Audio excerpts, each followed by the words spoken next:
गणेश चतुर्थी को विनायक चतुर्थी के नाम से भी जाना जाता है। भाद्रपद चतुर्थी तिथि से 10 दिन तक अर्थात अनंत चतुर्दशी तक गणेश उत्सव मनाया जाता है। यह उत्सव महाराष्ट्र का बहुत धूमधाम से मनाया जाने वाला उत्सव है, लेकिन अब दक्षिण भारत व उत्तर भारत में भी इसको बहुत धूमधाम से मनाते हैं। लोग श्रद्धा से गणेश जी की मूर्ति की स्थापना अपने घर, गली, मोहल्ले में करते हैं और रोज उनकी पूजा, आरती व रंगारंग कार्यक्रमों से वातावरण को भक्तिमय बना देते हैं। 3, 5 या 10 दिन बाद मूर्ति का विसर्जन किया जाता है। विसर्जन करने के पीछे मान्यता है कि जिस प्रकार मेहमान घर में आते हैं तो कुछ लेकर आते हैं, इसी प्रकार भगवान को भी हम हर वर्ष अपने घर बुलाते हैं। वे घर में पधारते हैं तो जरूर सभी के लिए कुछ न कुछ लेकर आते हैं। इस प्रकार घर में खुशहाली व सुख समृद्धि कायम रहती है। दरअसल में गणपति का अर्थ होता है सभी दिशाओं के स्वामी। गणपति की अनुमति के बिना किसी भी देवता का कोई भी दिशा से आगमन नहीं हो सकता। इसलिए किसी भी मंगल कार्य या देवता की पूजा से पहले गणपति पूजन अनिवार्य है।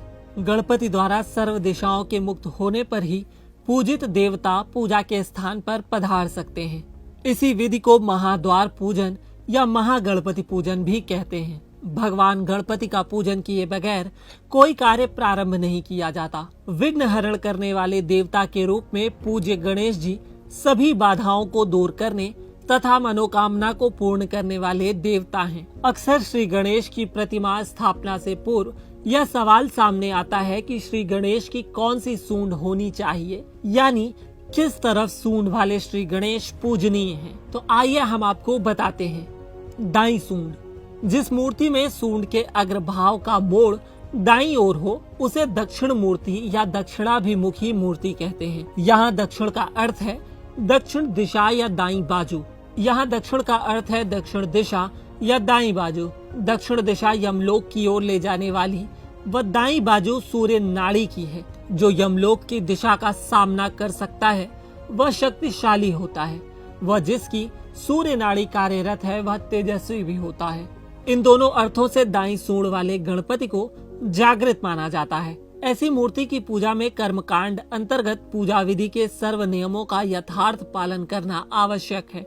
उससे सात्विकता बढ़ती है व दक्षिण दिशा से प्रसारित होने वाली रज लहरियों से कष्ट नहीं होता। दक्षिणाभिमुखी मूर्ति की पूजा सामान्य पद्धति से नहीं की जाती, क्योंकि तिर्यक लहरियां या रज लहरियां दक्षिण दिशा से आती हैं।